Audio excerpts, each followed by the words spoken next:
Welcome to Sparked by VinoVonk, the podcast where we uncork the stories behind exceptional wines and today sparkling wines. I'm Jeroen and today we're raising the glass to English sparkling wines and we're going to Kent to explore Gusbourne, one of the pioneers putting English sparkling wines firmly on the world map.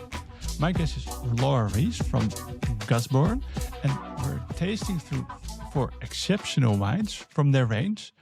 2019, a Brut Reserve, the Rosé, Blanc de Blanc, and the Blanc de Noir from 2018. And if you ever wondered what makes English sparkling wine so special and why critics compare it to champagne, this conversation will give you all the answers. We'll talk about terroir, winemaking philosophy, challenges producing wine in England, and what it takes to create world-class bubbles in a relatively young region. So let's dive into the world of Gusbourne and welcome Laura. Hi. Hi, Laura. Thank you very much for your time and thank you very much for organizing this. I got 4 exceptional bottles of Gusbourne and I got them through your Dutch importer, Vinitas. Yes. So Vinitas, thank you very much for sending these bottles. But first of all, Laura, who is Laura and how did you become what you do at Gusbourne? Okay. So I studied hospitality at university and through that, I discovered the WSET courses and started learning about wine. And then when I graduated university, I started working as a sommelier in the UK and worked with some really amazing sommeliers, very inspirational as well. And so because of that, I also, at the same time as working, started to look at competitions and exams and that kind of thing. And throughout the 12 years that I was a sommelier, I was always very excited about English wine and about the prospect and the promise, I think, of English wine. And, you know, it's a young industry. It's an industry in a cool climate. And it's certainly an industry with challenges. And it's also an industry which has grown just so much over the last even 20 years. And so when I first started as a sommelier, sometimes it was quite difficult to introduce people to English sparkling wine, but that's not the case anymore. And I always remember I was working as a head sommelier in a Michelin-starred restaurant in London, and I tasted Gusbourne. And I just was so completely blown away by the style, by the quality of the wine. And so started chatting to them and then started to work for them 10 years ago. So I joined Gusbourne in 2015, and now my role is both ambassadorial in the sense that I am in charge of all the ambassadorial programs, I suppose, throughout our export markets and in the UK. So you work in Gusbourne and you are a global ambassador. Yes. But you told me about your sommelier, but you're not a standard sommelier because I found out you're a master sommelier. Yes, I am. And there are only like 200 master sommeliers in the world. Yeah, I think there's closer to 300 now, but yes, yeah. 300. It's like the equivalent of master of wine, but a master of wine knows a lot about wine, but a master of sommelier knows a lot about beverages, about drinks. It's not only about wine. Yeah, and you know, there's a lot of correlations in some regards between Master of Wine and Master Sommelier, and then there's a lot of differences as well. And I think probably one of the most striking differences is that the Master Sommelier qualification, the diploma, focuses much more on the role of a sommelier. So all of the exams are focused much more towards service and towards the job of a sommelier, as well as all of the knowledge aspect. And so the blind tasting is spoken instead of written. We all, of course, have the I'm so sorry. We of course have the practical exam as well, which is a large part of the exam. But yeah, it's an amazing. It was an amazing process to go through. The people I met and the things I learned, and it's really lovely now to be able to be on the other side and to be able to give back to people who are studying for it now. So. Yeah. So beside the WSET courses you did, you also did the Master Sommelier. So you know about how it's done working in a restaurant, even in Michelin-starred restaurants on a very high level, working with exceptional wines. And now you're representing and working at one of in the UK biggest sparkling wine makers. And how is it to combine that knowledge and bring it into practicality? Yeah, I mean it's great. When I joined Gusbourne, I was hugely excited to be able to dive a little bit deeper into the producer side of things as well. And so I'm very fortunate that I can work quite closely with our winemakers, so Mary and her team. And so for all of the base wine grading and the base wine blending prior to the second fermentation, I am I'm involved in that, which is great. And, you know, over the last 10 years, I've learned a huge amount. But also I think it's really interesting because um, winemakers and sommeliers taste in very different ways. They come to it from a very different position. And so I think it's really exciting to be able to blend that and to be able to see it from the winemaking perspective as well as the, I guess, you know, the perspective of seeing those bottles once they finish their journey on a wine list and on a restaurant table or, you know, on our tables at home. So Yeah, and how do you compare the winemaking process in different? Is it very much different, like making a wine for a customer? I'm sorry, I'm not sure I understand what you mean. So Sorry. is it is there a huge gap between okay we're making a wine because we can make it, or is there also the possibility to make a wine that suits like it's more accessible to a large audience? Okay, yes. Yeah, I think, you know, it's all a balance and um uh, any winemaker will always be thinking about who's going to be drinking the wine when, you know, when they've made it.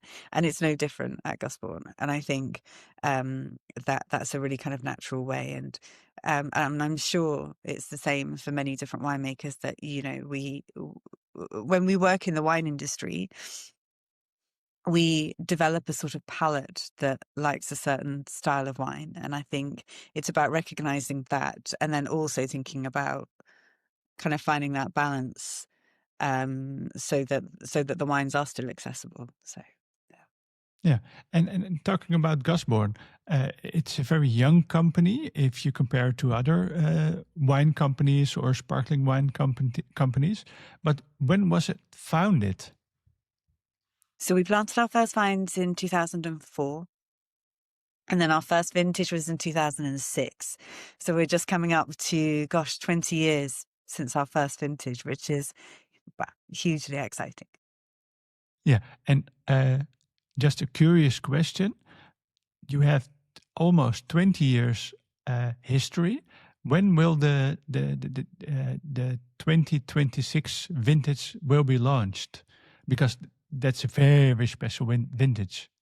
Yeah, yeah, that's true. Um, well, I mean, we need to have the vintage first. So let's see. Yeah. Um, you know, let's see what next summer is like. But I suppose, you know, if all goes well, then the grapes will be harvested September, October time next year. Fast fermentation. And of course, you know, if you go to the winery now, all the wine is in tank and barrel and waiting to be blended. So blending normally happens in the spring the following year, and then bottling in the early summer. And then let's say 3 years on lees. So I would say probably at least 2030. Well, mark your calendars, put it in your agenda, 2030, the 20 years anniversary of Gusbourne will be celebrated if all go well, but we'll see. It's good to have something in the future, of course. And what is the vision about behind Gusbourne? So when Andrew planted those first vines in 2004, his vision was to make world-class wine. He wanted to make some of the best wines in the UK, but also some of the best wines that could really stand up against some of the best wines being produced around the world. And so, right from the word go, everything that Andrew did and that we carry on every day as well is how we can do everything in the best possible way, without compromising on quality. And so that's always been our vision ultimately. And so to that end, we don't ever buy fruit. All of our fruit is estate grown. It all comes from our own vineyards. And also we only ever produce vintage wine. So we don't make anything that's non-vintage at all. And I think that's really important for us, at least, because we want to celebrate our vineyards and really, I think, showcase a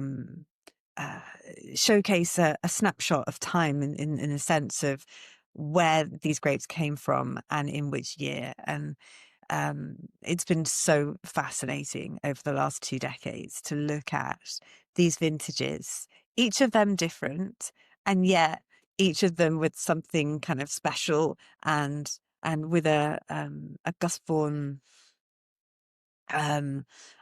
feel to the wines. But it's lovely now to be able to go back along those vintages and look at, I don't know, warmer years or cooler years and how they age and how they develop, which is great. So Yeah, because for people who don't know it yet, in Champagne, the most known area region that makes sparkling wine, they use assemblage.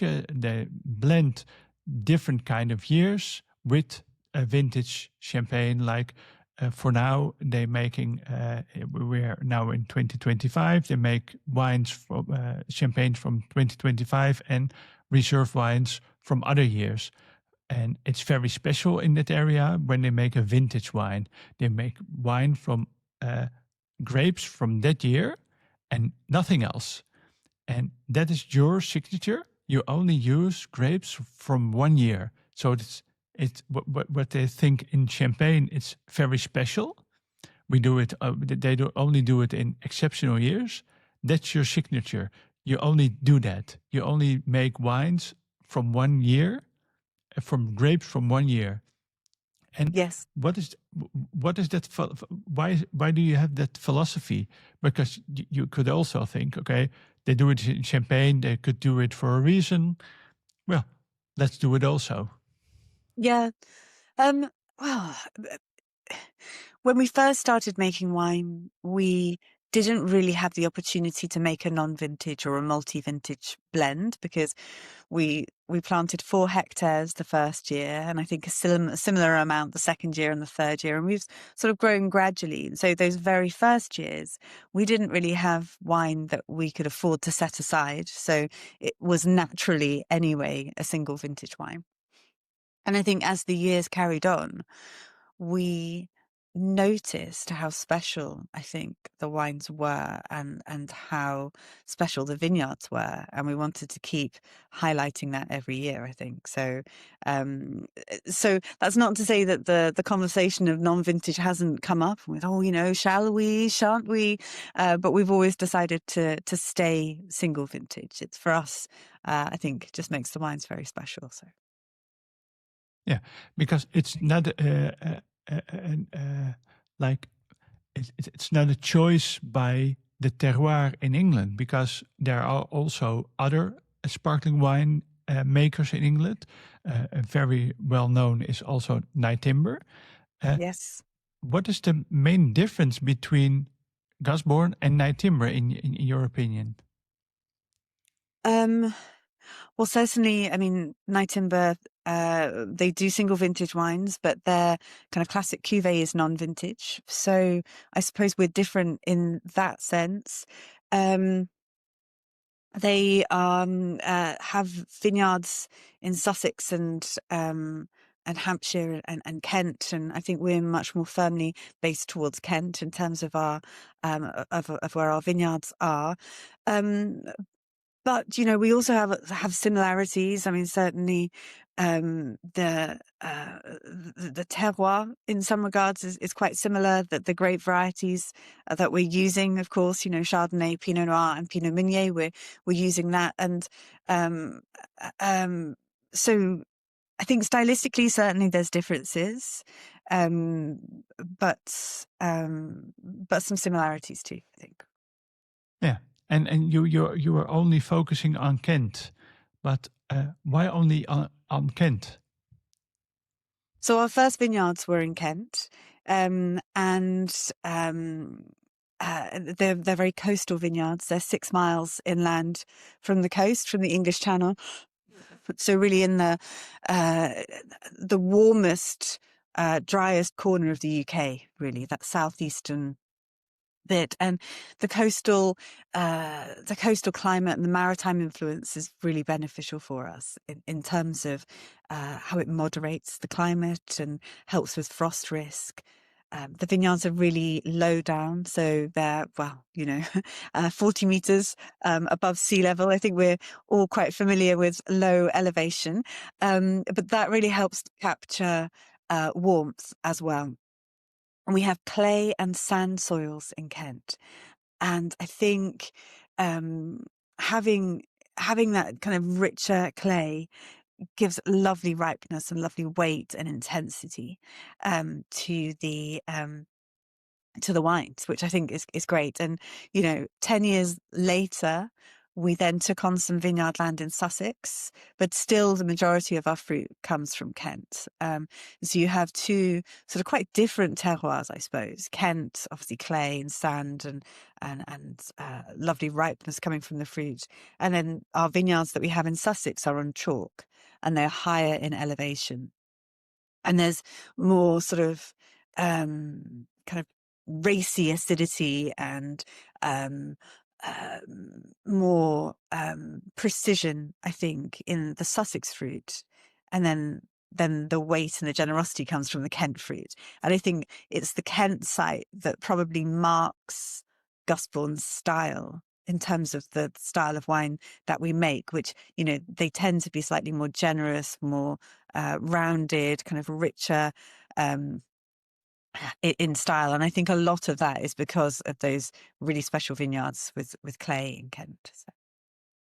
Yeah, and if you compare the terroir from Kent and Sussex into like the terroir of Champagne, are there a lot of similarities or is it completely different? No, I mean, there's similarities. If you look at the soil structure, we're both regions are within what we call the Paris Basin, which is the geological kind of soil structure.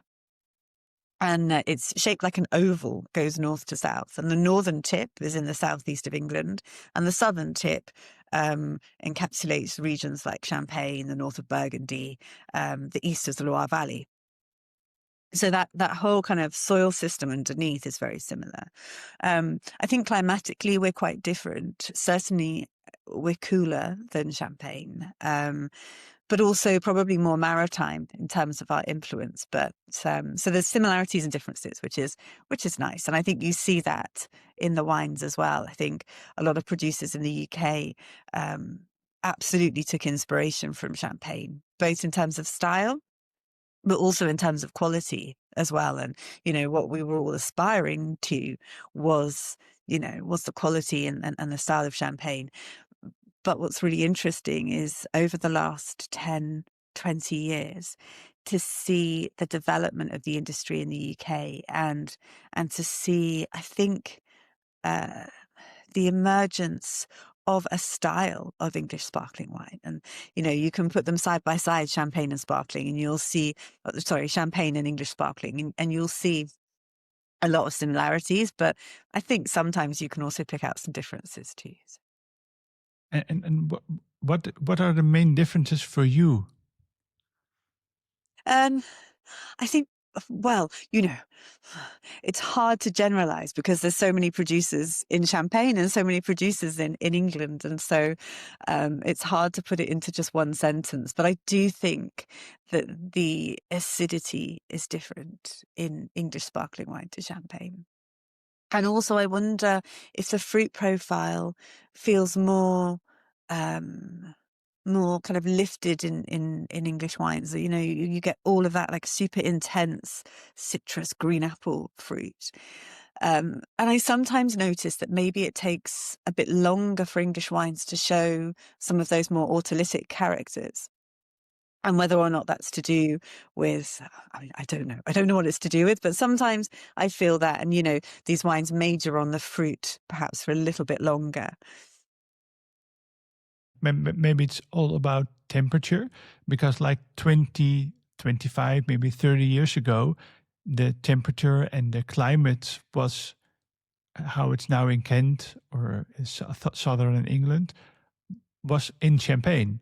So like Yeah. maybe you are 25 years behind of the climate in Champagne. A lot of people tell that, okay, the climatal conditions in southern England are like the climatal conditions like 25, 30 years ago in Champagne. Well, I don't know, but what do you think?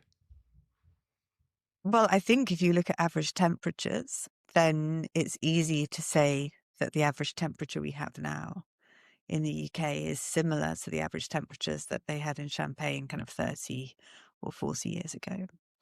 That I think we can say for sure. In terms of where we go from here, I don't know.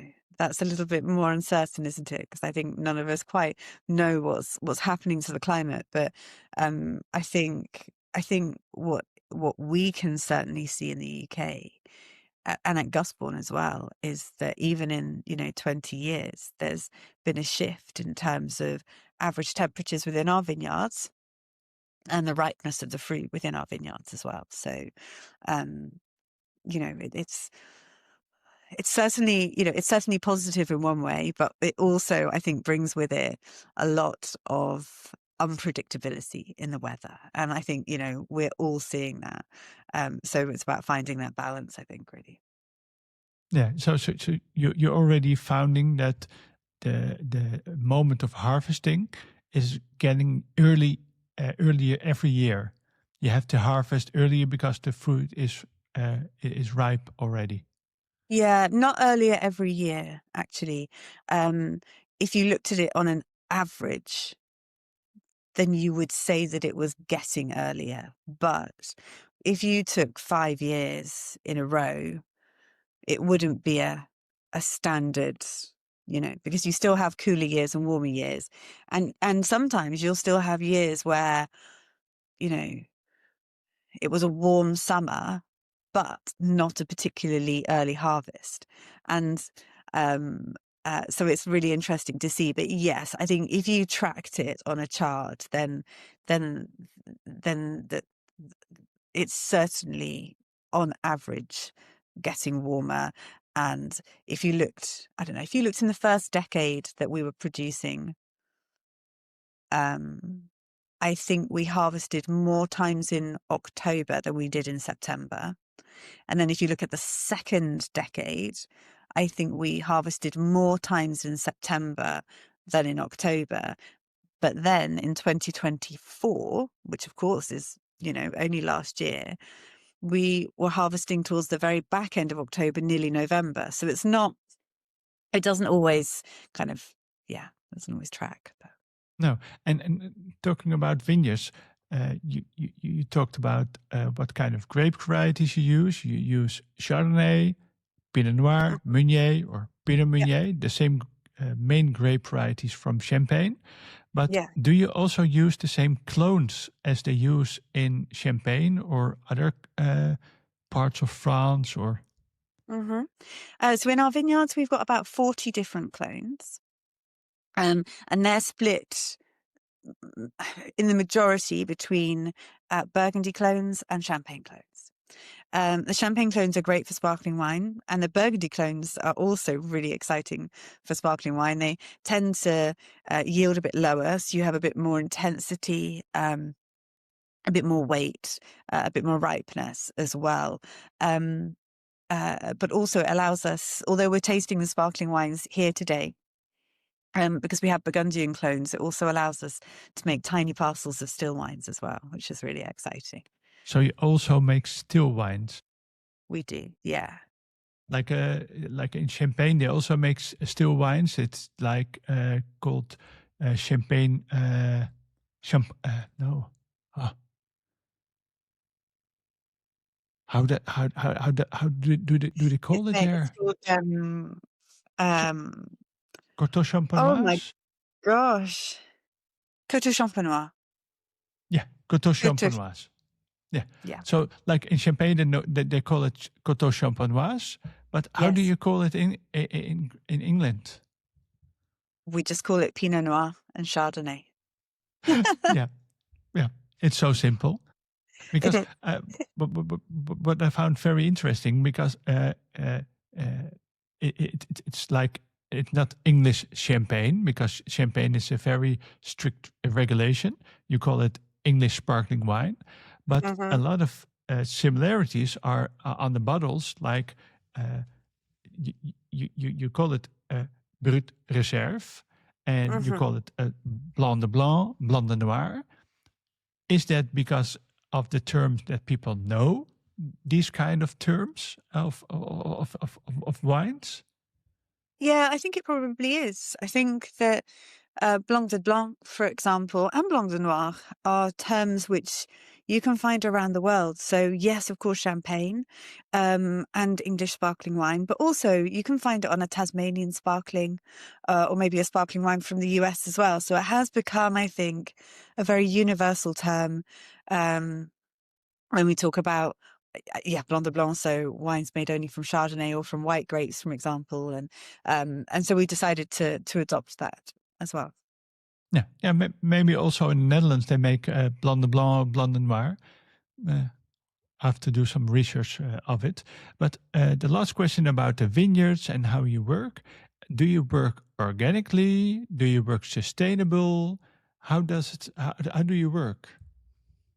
We're one of the founding members of the Wines of Great Britain Sustainability Initiative. And we do take sustainability very seriously. So, from all aspects, yes, in the vineyards, but also in the winery as well, in terms of water consumption and looking at packaging and all of the different ways in which we can consume less ultimately. In terms of the vineyards, we are not organic. So we're not certified as organic or biodynamic.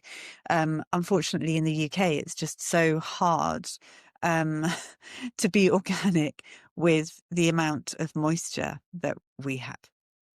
But that being said, John, who's our vineyard manager, and he planted the first vines back in 2004. So he's been with us for our whole journey. And his um, um, his feeling is always about how we can preserve the long-term health of the vine and of the vineyard. So, it's not only about what we can do this year, but also what we can do next year and the year after and the year after to get the best health in the vine, and then ultimately the best quality fruit too. And so he's done a lot of work with the biome of the soil and all of the fungi and how that all interacts. And I know he's a great fan of learning more about regenerative farming and everything that goes with that. So We will look at wildflower meadows, for example, and we want to use our additional planting, so our sort of non-vine planting, in ways that can allow us to get the best from the land. So whether or not that's from a soil nutrition perspective, or from, I don't know, the perspective of allowing good insects in to get rid of the bad insects, to mean that we don't need to spray as much, for example. So there's Yeah, lots that it's we all can about do. balance. It's a whole Yeah, ecosystem. yeah, for sure. And that's exactly it. And I think it's about preserving that whole ecosystem. So, we'll have sheep that come into the vineyard in the winter from a local farmer. And it means that the local farmer now doesn't need to put his sheep. He was driving his sheep 200 miles to give them winter, uh, winter grass grazing. And now he brings them to us. It's great for us because it keeps the grass cut. They're great natural fertilizers as well. So it works well. But yes, so there's lots And that we can try. and he doesn't have to drive the sheep for 200 miles. Yes, I'm pretty sure it was Yeah. 200 miles. Yeah. Either way, it was a long way. So It was a long way. It's better for the sheep also, because the sheep yes, can walk and they don't have to get in a big truck, because they wouldn't walk 200 miles. very true. Shall we? I have some wines brought by Roos from Vinites. A big shout out to Roos for sending or delivering these bottles to me. Yeah, You she don't was have the great. bottles with you? Yeah. I will pour in the first wine. It's the Brut Reserve 2019. Great. Could you tell me something about it? Sure. So Brut Reserve is a wine that we make every year. Sorry. I'm so sorry. I'm losing my voice. The Brut Reserve is a wine that we make every year, and it's always a blend. So it's always a blend of Chardonnay, Pinot Noir, and Pinot Meunier. And in 19, it was 62% Chardonnay, 28% Pinot Noir, and 10% Pinot Meunier. And when we blend for Brut Reserve, we're always looking for, I guess, perhaps a softer, more fruit-driven,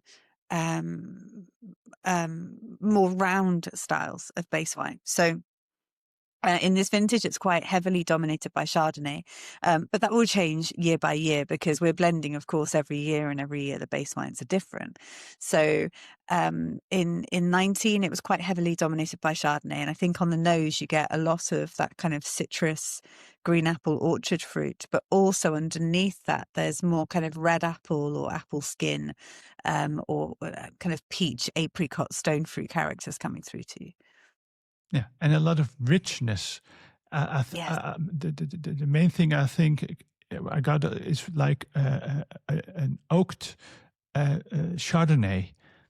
Oh, But okay. do you Yeah. use oak in it or not? Or is it We is use, just the richness?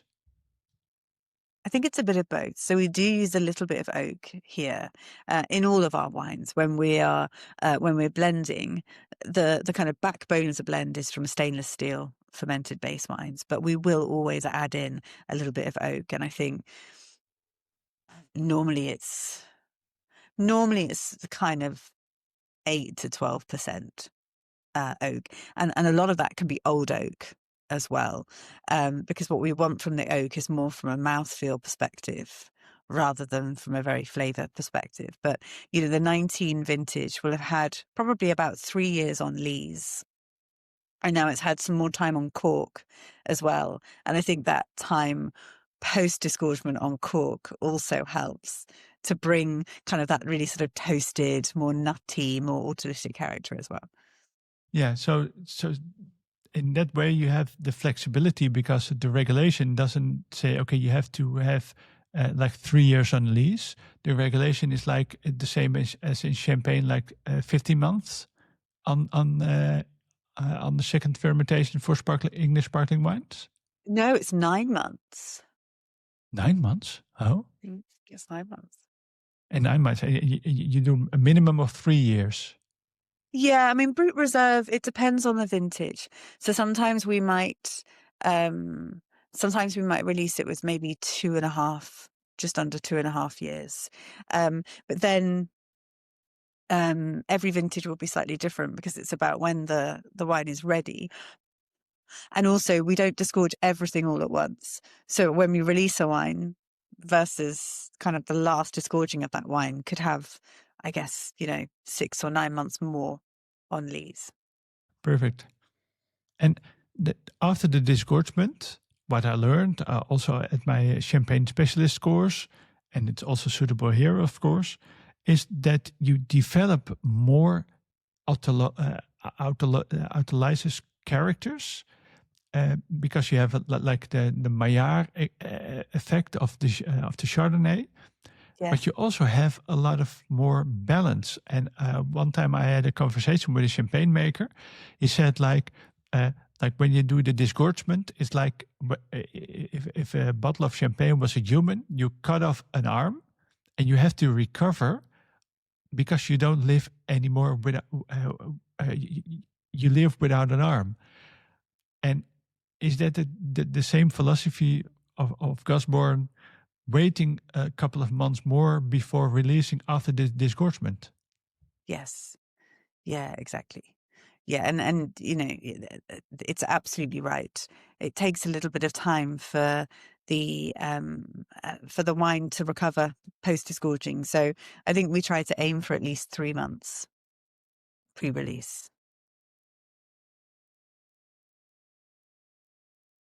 I tasted it.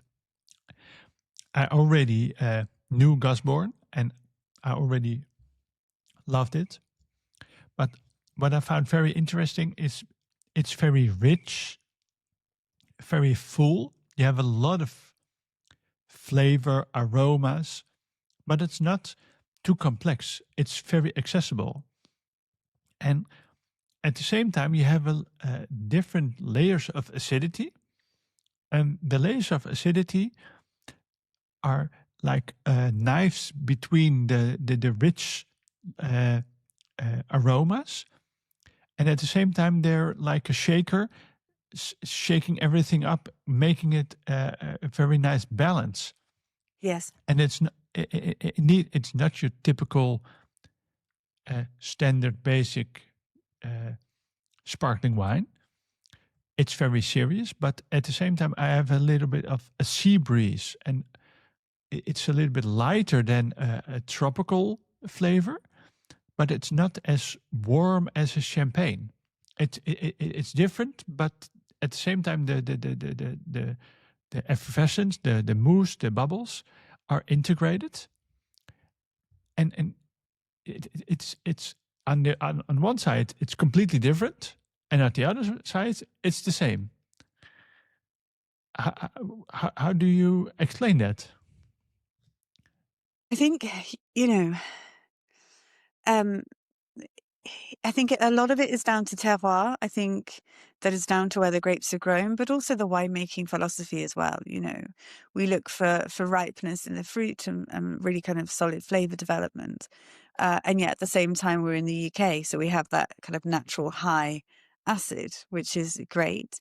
And then when you look at the blending process, and we'll blend these base wines together to create the kind of wine that we want from Brut Reserve or Blanc de Blanc or any of the others. And then add in the lees aging and ultimately the cork aging. I think that's when you get this really nice balance between, yes, richness of fruit, some more complexity, but also that acid profile coming from the fact that, yeah, it's grown in a cool climate ultimately. Yeah, but it's not as you think. Okay, it's very high in acidity. It's like a vinegar. It's higher in acidity, but it's still a sparkling wine that's with a lot of richness. So it's rich and high in acidity at the same time. Yeah, and I think, what we find is that the acidity, yes, it's present, but it's very friendly. And I think what it does is just add that little bit of freshness, I think, to the richness. So I will great. go into the rosé then. And the rosé and sorry? No, I was going to say, if you wanted to save the rosé till last, then it might be nice as a final glass, perhaps, but not to disrupt your tasting order. No, you're not disrupting. I'm just adapting it. And should I start with the Blanc and Blanc or Yeah, with the that's Blanc and nice. Noir? Let's go for Blanc de Blanc. Sounds good. Okay, so this is a Blanc and Blanc 2018, Yes. 100% Chardonnay, I guess, because you work with Pinot Noir is a red, blue, red variety. Meunier also. Yep. And how do you make this? So Blanc de Blanc, of course, 100% Chardonnay. And then when we blend the base wines for Blanc de Blanc, we're looking for the particular base wines that have the most precision, the most elegance. We want to really highlight, I think, the kind of citrus, green apple, orchard fruit notes. And, unlike the Brut Reserve that you just tasted, the Blanc de Blanc on the nose feels probably, a little bit more lemon citrus rather than orange citrus, a little more more mineral driven. The apple notes are really kind of green apple rather than red apple, and then you have this really kind of whetstone, salty mineral character, which then carries on throughout the palate as well. Yeah, it's also a little bit like a lemon curd pie, and Oh, yeah. with marzipan. So you have the almonds and the sweetness and the roundness and the richness. Yes. Yeah, for sure. But at the same time, the flintiness, the saline, the minerality, the saltiness. It's like a sea breeze is coming through it. Yes. That's Yeah. very interesting. So we do try to intentionally pick some of these base wines which have that really lovely minerality and that kind of salty sea breeze note as well.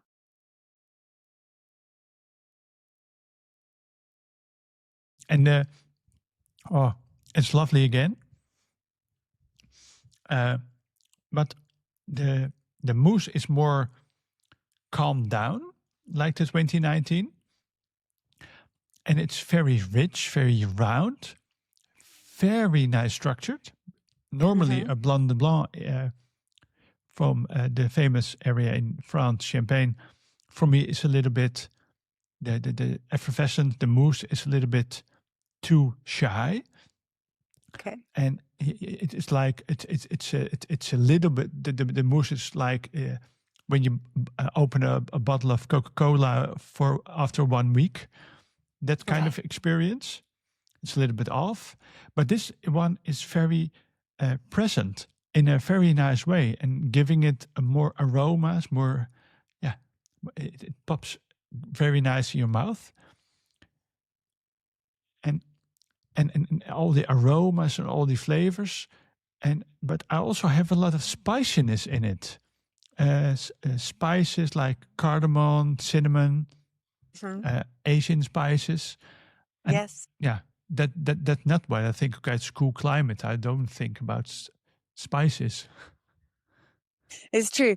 So often in the Blanc de Blanc, we'll pick up maybe some spice, but you're right. I think a lot of that kind of sweeter spice is coming from the vintage. And 18 was a very warm vintage. And so the ripeness levels that we saw in 18, I guess, versus 19 were different.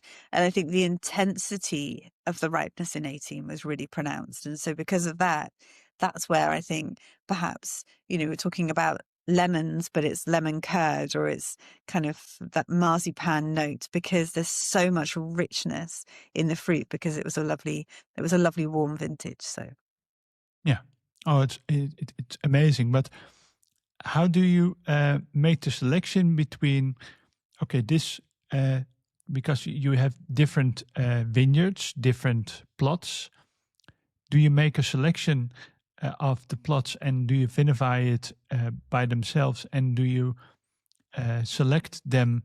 Okay, this will be one in the Brut Reserve. This is one of the Blanc de Blanc? Yes. Or Yes. No, exactly that. Yeah, exactly that. So, within the vineyards and the, I don't know, 40 odd clones that we have, and different root stocks as well, then we'll pick the blocks separately, vinify them separately.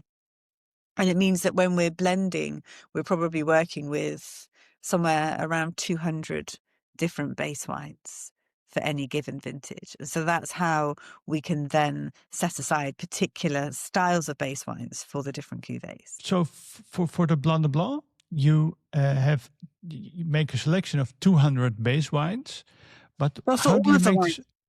Yeah. Yeah, for all of the wines, but how do you make the selection? Okay, this will be pure Chardonnay.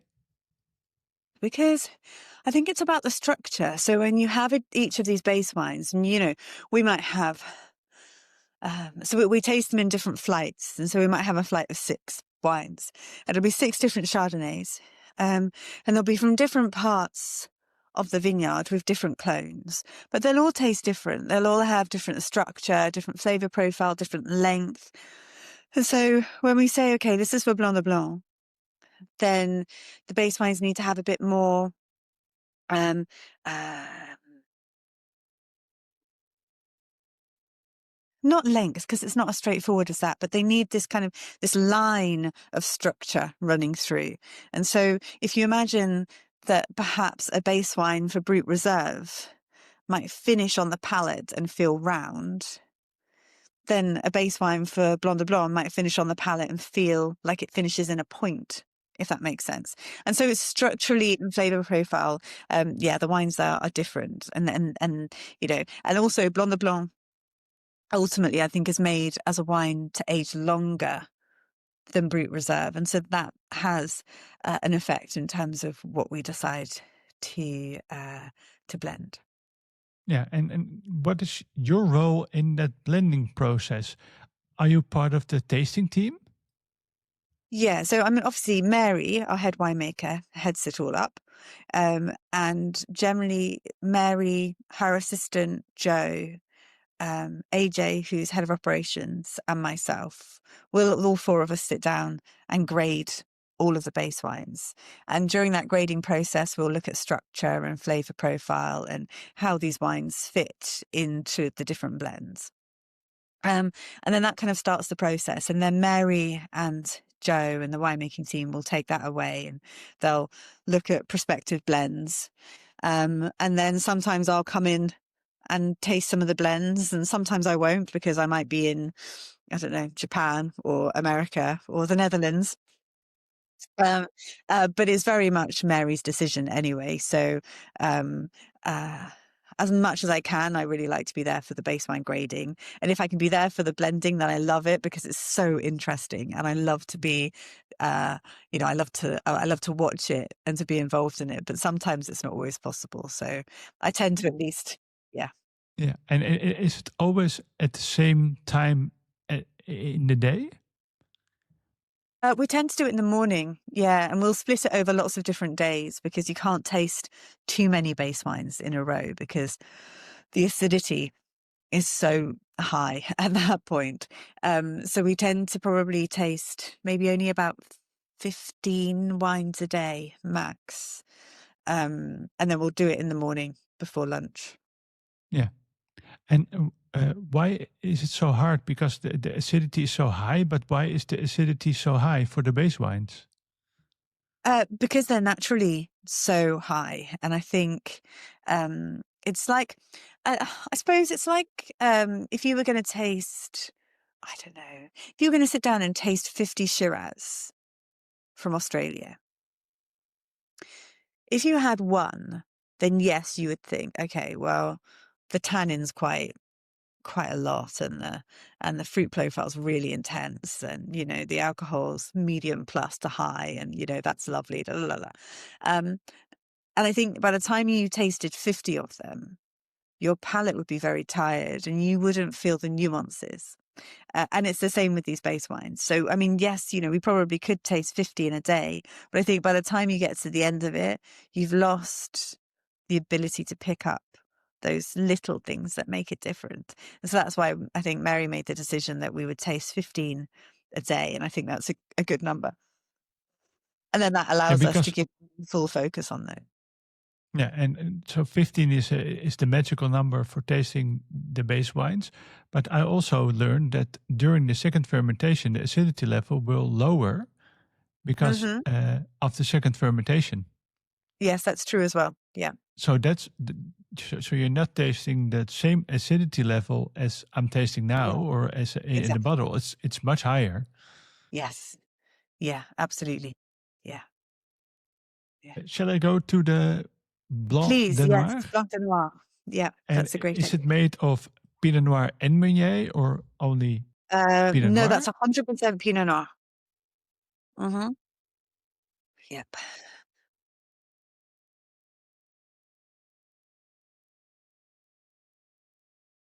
It is a lovely color. Yes. Yes, and that's 18, vintage 18 again as well, isn't it? Vintage 2018. Yes. Yeah. And is it the same process as the Blanc de Blanc? Broadly speaking, yeah, for sure.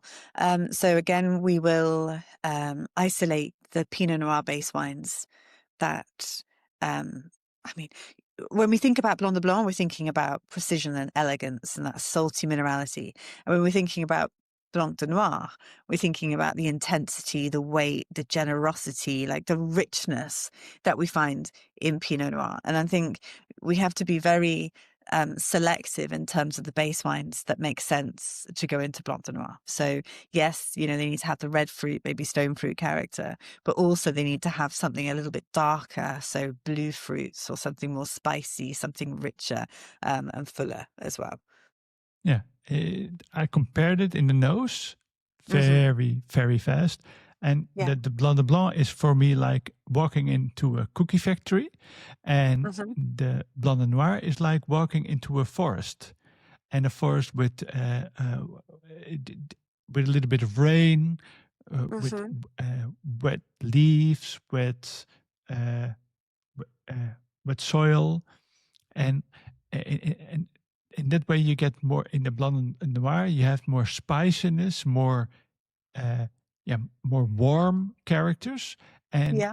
and the Blanc de Blanc is more sweet characters, more roundness, more uh, like it's more like a happy place, and uh, the forest is like, okay, we're chilling, we're clearing our minds, uh, and it's more cozy. Oh, that's a really nice way to describe them both. Oh, thank you very much.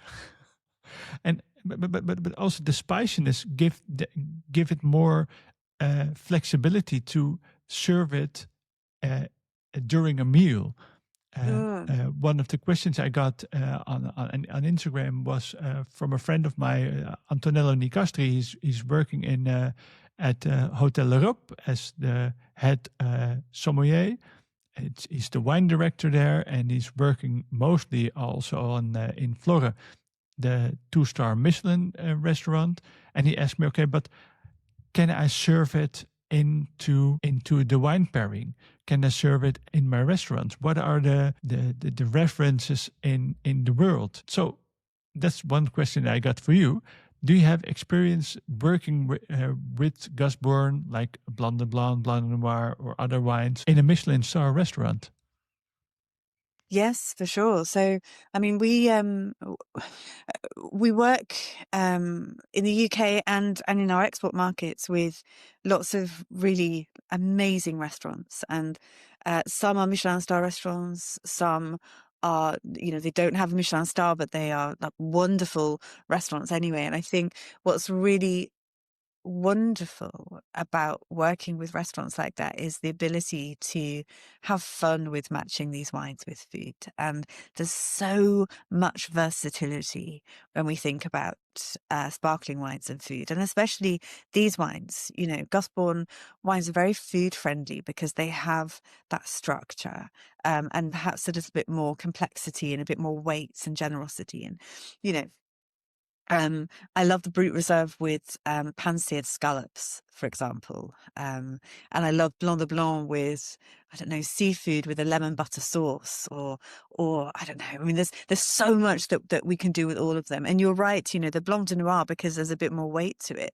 I think we've had a lot of fun matching things like Wagyu steak with Blanc de Noir, because you've got the fattiness. We never really think perhaps about red meat and sparkling wines, but I think we should think about it more, because when you have that acidity, but also the weight and the generosity, and I think the textural element of bubbles and what that brings to the match, I think there's so much fun to be had with these wines and food. And, you know, I love to do wine dinners and to work with the chef and the sommelier and find some really exciting matches. So Yeah, it's a very nice. It has a very nice backbone. I also think, Mm. okay, when you don't eat meat, like you're vegetarian or a Yes, vegan, this could work very good with mushrooms, with yes, uh, with a vegan butter sauce, hmm, some truffles on top. Oh, yes, it would be yes. amazing. And I've also had it recently with like roasted squash, and that works really Oh, beautifully too. yeah. Yeah, Oh, roasted squash with thyme or something like yeah, that. because squash, when you fry it a little bit or put it in the oven, you braise it a little bit, you get that caramelized character, make it more deep in flavors. Exactly, exactly. And exactly the same, you know, when you pan fry mushrooms and they get that caramelization. It's exactly that. And I think that works really well. Oh, perfect. Oh, you're Shall I go making me to the hungry. last one? Yes, Yeah. please. Okay, let's stop about food. Let's go back to the wine. Uh, No, don't worry. I love to talk about food. I love talking about food and wine. It's like my favorite thing to do. So, we're going to the rosé. Ah, lovely color. yes. This is the Rosé 2018 vintage as well. Um, Yes. and so our rosé, it's always Chardonnay, Pinot Noir, and Pinot Meunier. But again, a bit like the Brut Reserve, the percentages of those varieties will change depending on the vintage and on the style of base wine that we had come through. And so in 2018, it was 59% Chardonnay, 23% Pinot Noir, and 18% Pinot Meunier. So again, quite dominated by Chardonnay. And the colour comes from the addition of about 5% of still red Pinot Noir that we barrel age and then we'll blend in to give the colour. And it also gives a bit more structure and a bit more weight as well. So you always make a blend or assemblage of a rosé. You don't make a Sangnier rosé. We don't. We did experiment with it actually in the earlier years of rosé. We looked at Sangnier, and then we decided that we preferred the blending method. Again, it's a combination of the Blanc de Noir and the Brut Reserve, and with a gentle touch of the little cookie factory of the Blanc de Noir. It's a combination Hmm. in the nose, because I haven't tasted yet. But how Yeah. do you make the blend for this? Because you have to have uh, a base wine of a red wine in it also. So you have to Yes. make several amounts of red wines for this also.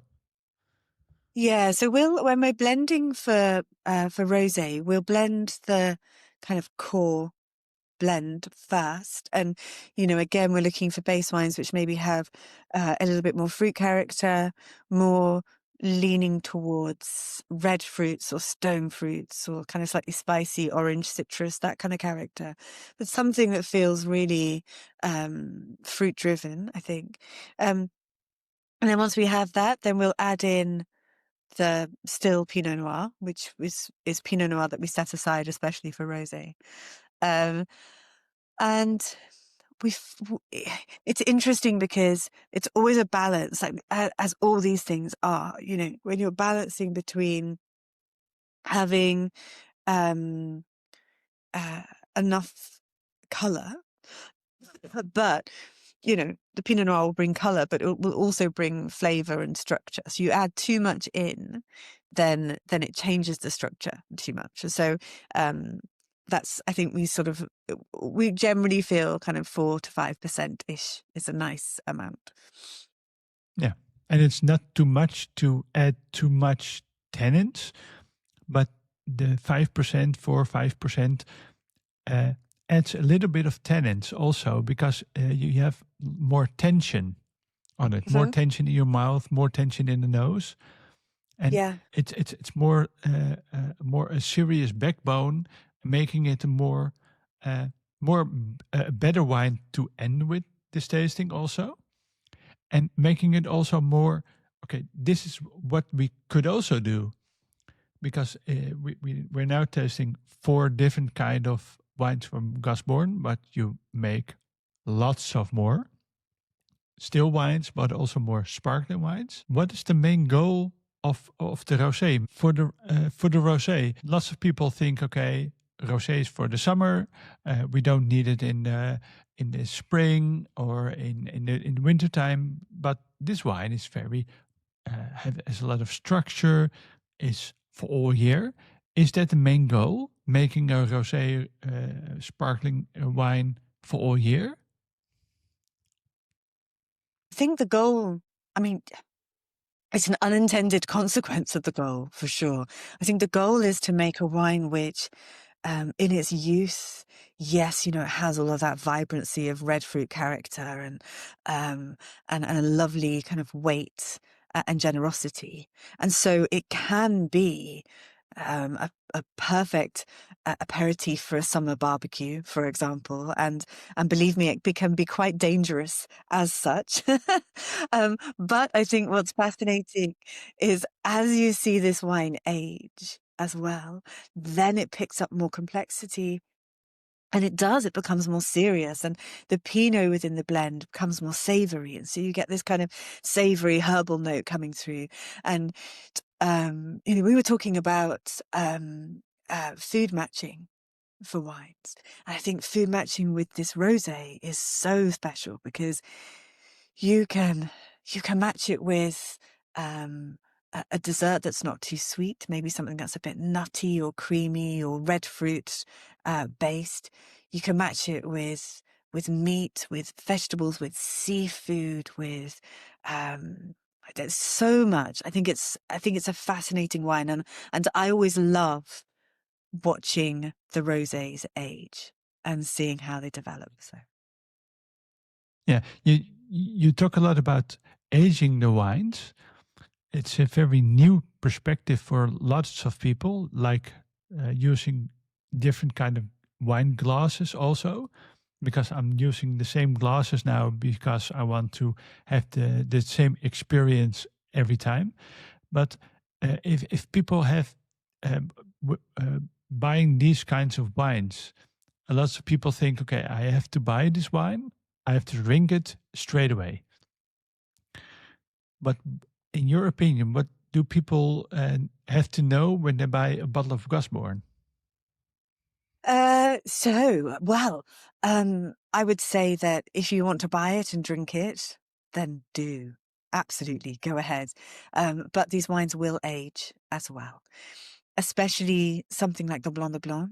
I think of the 4 that we're tasting today, the Blanc de Blanc will probably age for the longest.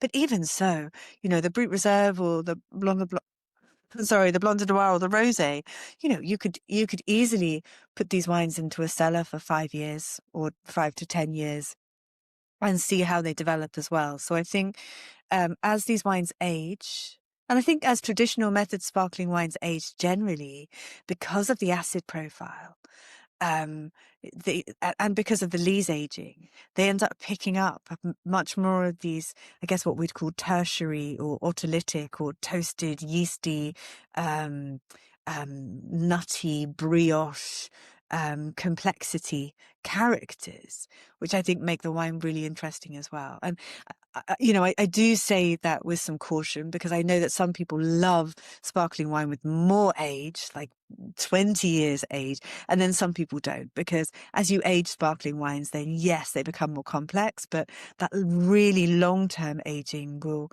result in less bubbles, and of course a darker color and something that's more nutty and then isn't to everybody's taste.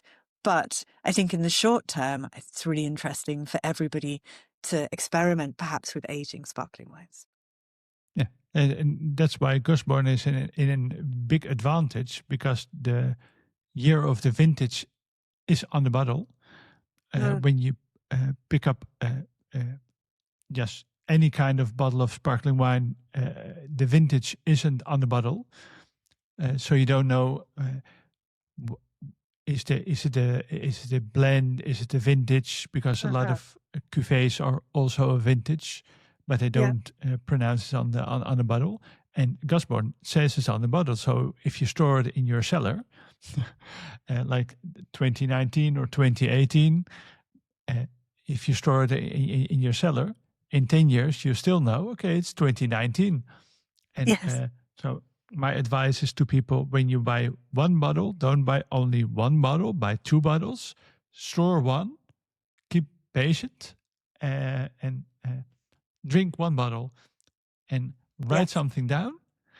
And after 5 or after 10 years, you grab the other bottle, you find out your notes. Okay, this was 5 or 10 years ago, and this time I think, okay, this time I found more wet leaves, more mushroom, more marzipan. The bubbles are less intense. Mm-hmm. That in that way you learn a lot, and you have a whole new experience. And I think Agreed. in 10 years, a bottle of even Gusbourne or other wine will be much less cheaper, let's say. The price will be higher. And if you buy it in 10 years, it's a good investment. It's a good investment of your experience, and also a good investment of your wallet. It's But true. talking about 10 years, uh, where do you see English wine go in 10 years? Well, I think um, I can see only positive movement, and I'm really excited. It's great to see um, more producers looking to export wines, for example. We're seeing that. So hopefully in Amsterdam and beyond, we will see more English producers, which I think is very exciting, because it helps to build, I think, an understanding of the category and what's happening.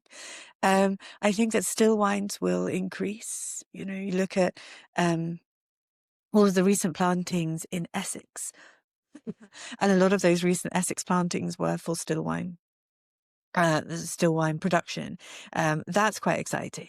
And I think previously we've had, and we still do, have to be so site selective when we look at growing fruit for still wine, because of course, unlike traditional method sparkling wine, which welcomes that high acid, when you're looking at still wines, it's the opposite. So I think it'll be interesting to see what happens in Essex and other places for still wines over the next 10 years as well. Yeah. And what do you think, will sparkling wines be the next like a disruptive drink from England? Sorry. Well, nowadays a lot of people think, okay, uh, uh, wines from England or from the UK are okay. It's a nice to have. They are there, but Yes. and like in the WSET courses, and also you have the Dutch equivalent of the WSET. It called SDEN. Mm-hmm. When you do it, uh, the the biggest chunk of the lessons are France. Yes. Like for WSET, Mhm. I did a WSET 3 course, and we got I think 2 or 3 days of France, and sometimes we get one day is South Africa, New Zealand, Australia in one time. Yes. But do you and the UK? Okay, they make wine there, but it's not in the WST course. Do you think in one day, maybe the WST courses or some other wine studies will be Yeah. 3 days of wines from Great Britain? Uh, um, well, I think that um, mhm, it's a really interesting question. Um, I think that we'll see a lot more happening over the coming decades in England and Wales, and I think it's going to be really interesting to watch it. And I think even if you look at what's happened in the last 10 years, and the improvements that have been made as well in terms of wine quality and what's happening in the vineyards, then I'm really excited for the future. I'm not sure if we'll get to a 3-day point with WSET lectures, but I do think that people are starting to take, they're starting to stand up and take notice of what's happening in the UK wine industry. And I think that's hugely exciting. So. Very looking forward to that because we have a long wait ahead also. But I tasted 4 wines of Gusbourne today. But Mhm. what kind of sparkling wines Gusbourne also make? Yes. Yes, you've tasted our sort of core range, if you like. We also love to create smaller volume wines as well. And we released a very interesting wine recently, which was an oak reserve, which was a Blanc de Blanc that we aged entirely in oak, vinified entirely in oak, which was quite fun. We also have, of course, our prestige cuvée, 51 degrees north. And the current vintage for that is 2016. And that's really a wine that celebrates absolutely what's possible in the UK if you're willing to take some risks and to be just so focused on making absolutely the very best wine that we can. And so that's what we do with 51 degrees north. It's Chardonnay and Pinot Noir, only from the best blocks, and we'll only make it in the best vintages as well. So there will be years that we know that we won't make 51 degrees north, but that's very exciting. And that wine just got named the world number 2 wine of the Wine Enthusiasts wine list of the year this year, which is amazing. It's the first time. I think it's their top 100, and it's the first time that an English wine has ever made it into Wine Enthusiast's top 100, which is really exciting. And So the first time in top 100, and it is the second one. yeah, we're number 2. Yeah, You're yeah. number 2, but of a large competitions, nobody knows number 1 because number 1 is almost always One They Fly. The number 2 is everybody remembers that one. Well, let's hope so. So Let's hope so. yeah, But let's it hope was the so. only English wine in there, and it was the top sparkling wine of Wine Enthusiast of the world. And I think that's really, that's really exciting. So I think I can't wait to see that wine continue to develop. And you were talking about aging, and I can't wait to see that continue to age in bottle and in Magnum as well. So we'll see. Oh yeah, we do some Magnums. We have some fun with Magnums, which is lovely. It's a great format, and especially for aging. So yeah. And in terms of sizes, you only make magnums, or do you also make other sizes? No, I think for commercial purposes, magnums is as large as we get. So we have bottles, magnums, and some half bottles. So we bottle Brut Reserve in half bottles as well. And the magnums, you do it all only for the Brut Reserve, or also for the Rosé, the Blanc de Blanc? Yeah, so all of our core wines will bottle in Magnum as well. So the 4 that you tasted today we'll have in Magnum. 51 Degrees North in Magnum. Occasionally we've bottled still wines in Magnum as well, because that's quite fun, but not really for commercial release. And that's pretty much it.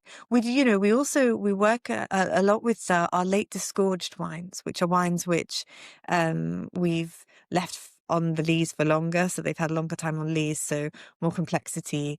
So the LD late disgorged range as well. We'll have to find some bottles of the LD line also. Yes. Yeah. It's very diverse. I don't know if you mentioned, but how many hectares of vineyards do you have? Because you only make wines of your own vineyards, of your own Yes. fruit. Yes. So we have 60 hectares in Kent, and we had 30 hectares in Sussex. 90 hectares. Which sounds like a lot, but actually the vines are planted quite far apart. So we'll have 2 meters by 1 meter, really, because we need wide rows to stop shadow and to allow, enough airflow and air circulation as well. And also we keep our yields very low too. So, I mean, it sounds a lot, but the reality is it's not so much. No. It sounds a lot, but the density of the vineyards are smaller because like in France, they use less space between every vine. So you have, in terms of vines, you have less vines per hectare. Yes, exactly. Yeah. Yeah, and probably generally lower yields as well. So. Because of you want to have more quality and not quantity. Exactly that. Yeah. Do you have any closing remarks or closing words for our audience? Well, just to say that, I hope that you enjoy discovering Gusbourne, and if you've already discovered it, then hopefully you've enjoyed learning a little bit about us. If anyone's ever in the UK and you'd ever would like to visit, then, please feel free. It would be lovely to welcome people to the vineyard as well. It's lovely to chat and to be able to tell people, but I think there's something really special about standing in the vineyards and being there as well. So I will put some links in the show notes to have contact with you and your colleagues, of course. Yes. Laura, thank you very much for your time. Thanks again. Thank you. Thanks again for Vinites for sending me these bottles, delivering these bottles. Rose, big shout out to Rose from Vinites for delivering these bottles. This was a new episode of Sparks by VinoVonk. Laura, thank you very much for your time. And I hope to see you next time on Sparks by VinoVonk. Thank you. Bye. Bye.